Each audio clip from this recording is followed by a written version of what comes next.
Olá, caros alunos. Iniciemos mais uma aula de língua portuguesa, na qual abordaremos algumas dúvidas muito frequentes na elaboração de redações, tanto do Enem quanto de vestibulares ou concursos, quanto no nosso dia a dia, no nosso linguajar diário. Iniciemos a aula começando com uma primeira dúvida que sempre recorre a muitas pessoas. Existe a palavra menos? Há muitos de vocês, principalmente quem está estudando para concurso, já sabe que não existe a palavra menos. Menos ou menos. Somente a palavra menos. Por quê? Porque ela, além de ser invariável, ela é uniforme. Ou seja, não existe nenhum tipo de flexão, nem de gênero, nem de número. Tanto faz o substantivo que acompanha ser de masculino ou feminino, ou o substantivo que acompanha estar no plural ou no singular, não vai fazer diferença nenhuma. Por exemplo, nesses últimos tempos, com baixo índice de chuvas, né, as pessoas começaram a dizer muito, está tendo menos água.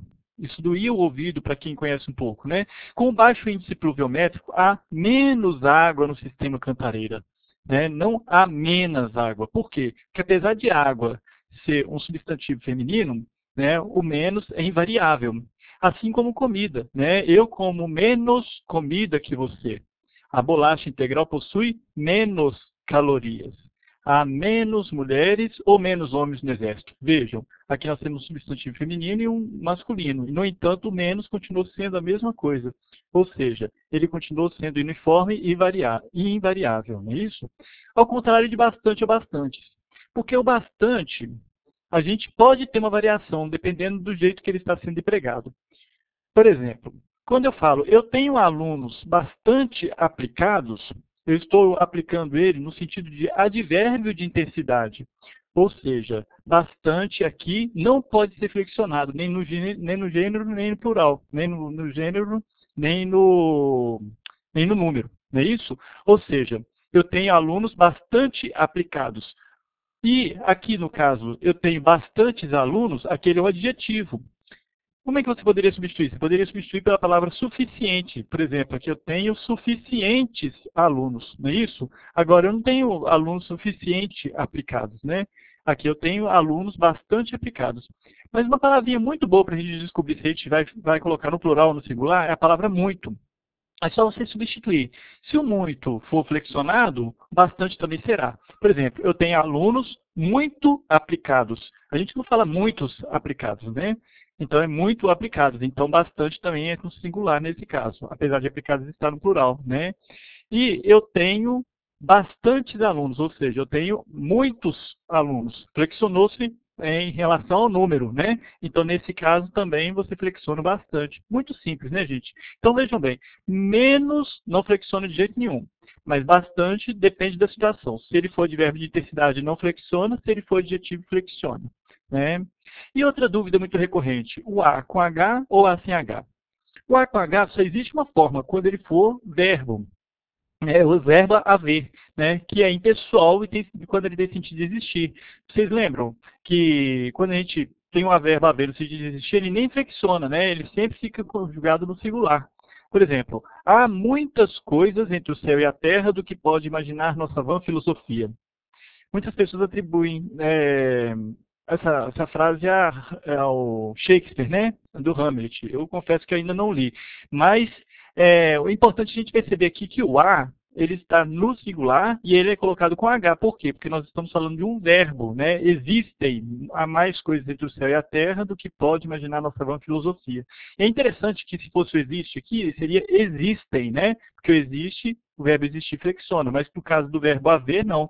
Tanto que você poderia falar até no pretérito, que seria do mesmo jeito, ó, havia mais coisas entre o céu e a terra, ou seja, era havia e não haviam. Há muitas pessoas que confundem, pensam que tem que flexionar, mas no sentido de existir, o verbo haver não flexiona, né? Há poucos dias eu decidi mudar. Esse é outro sentido empregado, que indica o quê? Tempo decorrido, ou seja, um tempo pretérito, né? Só que quando eu estiver falando de um tempo futuro, eu não estou utilizando o verbo haver, né? Eu utilizo o A sem o H. Daqui a pouco eu mudarei. Por quê? A gente tem duas situações, não é isso? A gente, há pouco, quando indica uma ação que já passou, né? Que pode ser substituído, por exemplo, por faz pouco tempo, né? Por exemplo, faz poucos dias eu decidi mudar. né? E o há pouco, que indica uma ação que vai acontecer, né? Uma ideia no futuro, né? Então, nesse caso aqui, ó, é a ideia do futuro e aqui uma ação pretérita, né? Essa é a diferença entre os dois, né? Aqui com H e aqui sem o H. Gêneros de substantivos. Nos vocábulos champanhe, grama, moral, dó, alface, libido, nuança, omelete, manete, crepe, matiz, cal e mousse, existem muitas confusões, né? As pessoas às vezes não sabem qual artigo está sendo empregado, se é o feminino ou masculino. Eu escolhi exatamente esses porque são esses os mais comuns, né? A dúvida sempre aparece, né? Em alguns casos, vocês vão perceber que existem as duas formas, né? No caso, por exemplo, de grama, né? E no caso de moral. Só que depende do sentido que está sendo empregado, não é isso? Existem alguns casos que existem as duas formas, no mesmo sentido, igual o caso de omelete, né?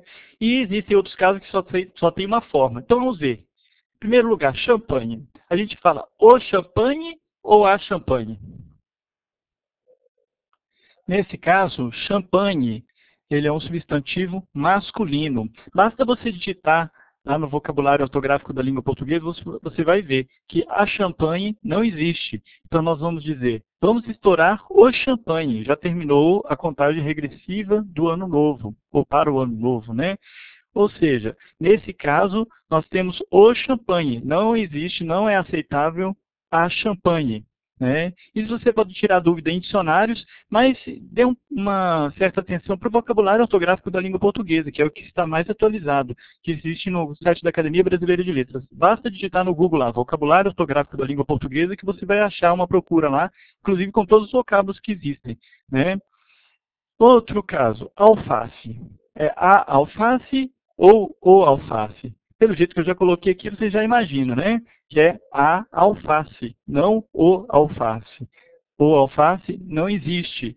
A alface está murcha, né? Muita gente fala o alface, não é isso? O dó ou a dó. Tem gente que pensa que a dó compaixão seria feminino e o dó seria o dó, a nota musical, não é isso? Só que não. Em todos os dois casos, a gente utiliza o dó, tanto no sentido de compaixão, né, de sentimento, ou tanto no sentido com relação à nota musical. Então, a gente fala o dó.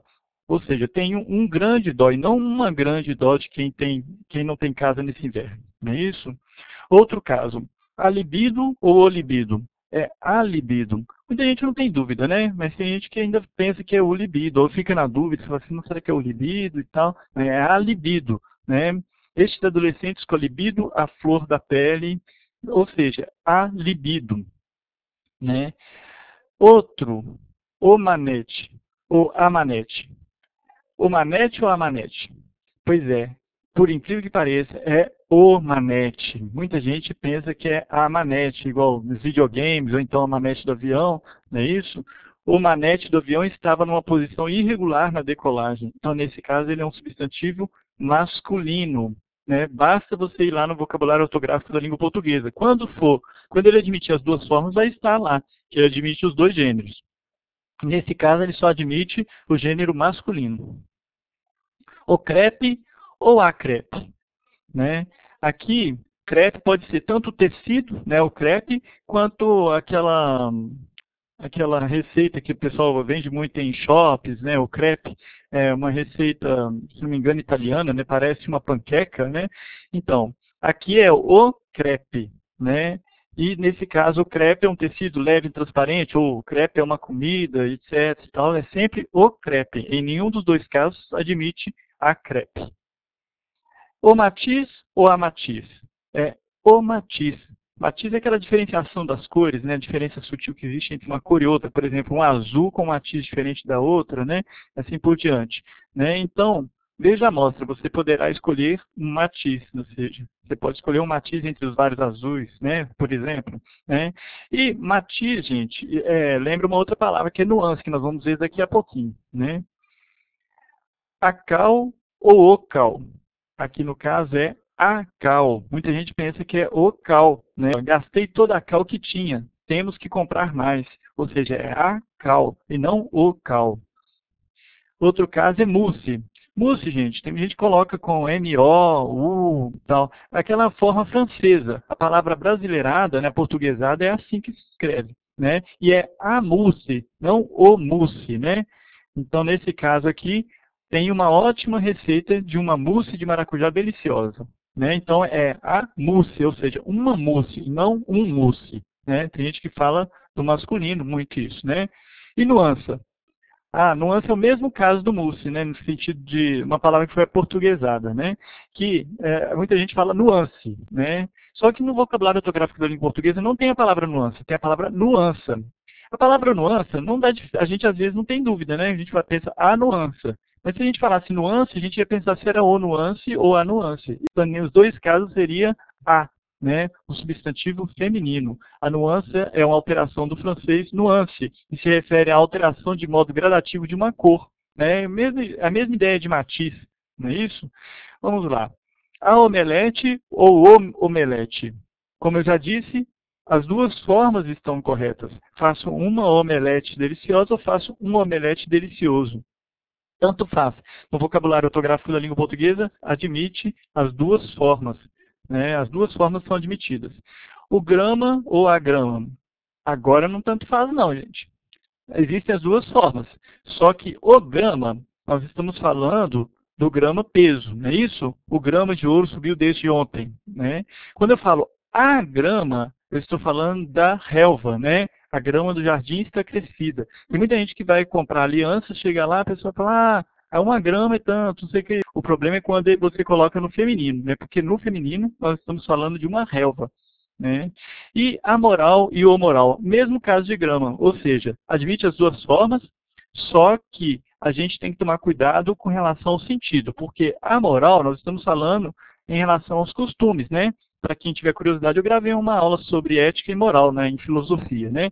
Então, eu sou a favor da moral e dos bons costumes. Então, nós estamos falando aqui de uma coisa global, né, de uso dos costumes e tal. Agora, quando eu falo de moral no masculino, eu estou falando de um sentimento que as pessoas têm, daquela sensação, né, a pessoa está meio desanimada, eu vou e levanto o moral dessas pessoas, né? O técnico levantou o moral dos jogadores, né? Então, ou seja, ele levantou o ânimo, eles estavam desanimados, né? Ele deu ânimo aos jogadores e assim por diante, né? E então tem dois sentidos diferentes aqui. Então, a moral, nós estamos falando dos bons costumes, e o moral, nós estamos falando desse sentimento, né? E também a moral da história que a gente costuma utilizar, também é no feminino, né? A moral da história. Né? Não entendia a moral da história, né? Porque tem pouco a ver também com costumes e tal. Sempre quando a gente pensa nessa ideia de costumes, né, nós estamos falando da moral no feminino. Aqui nós estamos falando dessa moral nesse sentido, né? O moral, a pessoa não está me dando nenhum moral. Aí é nenhum moral, né? Porque eu estou falando, não está me dando nenhuma atenção, por exemplo. Aí é masculino. Agora, aqui é feminino porque eu estou falando dos bons costumes, sempre. Ou então uma coisa que está relacionada a isso, né? A ética, etc. Eu gostaria de terminar por aqui para a gente não ficar estender muito nessa aula, né? E vou tentar gravar aulas mais curtas a partir de agora. E na próxima aula nós trabalharemos outras dúvidas muito recorrentes. Aceito sugestões, né? E vamos também trabalhar alguns exercícios para a gente fixar melhor esse conteúdo. Obrigado pela atenção. Até a próxima aula.